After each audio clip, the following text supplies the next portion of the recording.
In 1997, scientists detected a sound beneath the Pacific Ocean so powerful, it traveled across nearly 5,000 kilometers of water.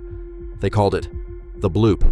At first, they believed it had to be an animal, but no known creature on Earth could produce a sound that loud.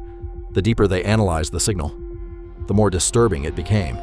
It originated from one of the deepest and most unexplored regions of the planet, a place where sunlight never reaches, where almost nothing is supposed to survive. Some scientists claimed it was shifting Antarctic ice. Others believed something massive was moving beneath the ocean floor.